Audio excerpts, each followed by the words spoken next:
All right, so today is still Easter. It's the sixth Sunday of Easter. Still celebrating with Easter joy.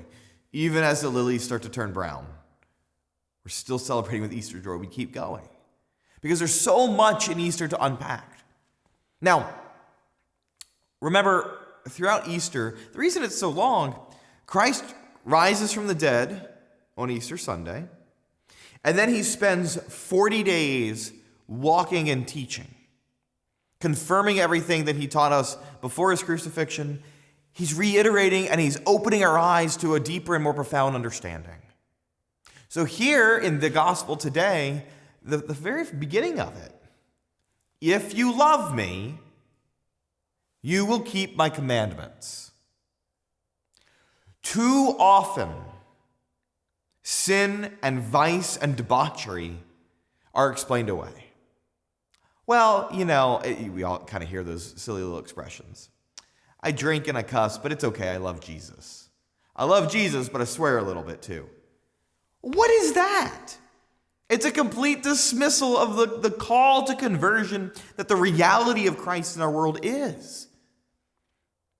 The idea that Christ came to earth, died for us, spent 40 days walking around, ascended into heaven, and then sent us the Paraclete is that we can be transformed.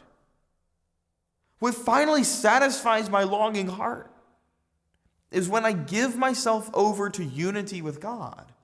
You see, I and you and each one of us are created in God's image and after his likeness. Sin is a rejection of that. To sin is to say, I don't want your image and likeness. I don't want you. But that leads to our inner turmoil because we're fighting against our own nature. God made me a certain way. To say I love Jesus, but and whatever the sin is you want to explain away, do you really love him? I love Jesus, but I'm going to offend him. I love Jesus, but I want what I want. I don't love Jesus. If that's the case, I love myself. If that's the case, I love pleasure. I love my way. I love my ego. I love my pride. I love my lustful thoughts. I love my anger. I'm comfortable in the way that I live my life. I'm comfortable with greed. I like to be slothful. I like to be angry and to have a hot temper. I enjoy it that people are afraid of me. Why? Why do we fall in love with sin? No.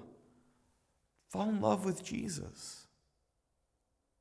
Loving him will cause my heart to want freedom from my sin.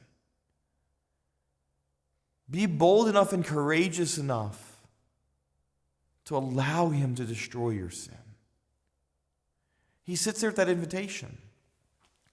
The thing on you, is draining you of life. Do you want me to kill it? No, Lord, don't kill my sin. No, it has to be done. Do you want me to kill it? No, Lord, don't kill my sin. No, the thing that's causing you agony is your sin. Let me kill it. No, Lord, it's too comfortable. Please, it'll hurt me. But that pain is not the end. The end is your freedom. Give yourself over to the commandments of Christ so that you can love more perfectly.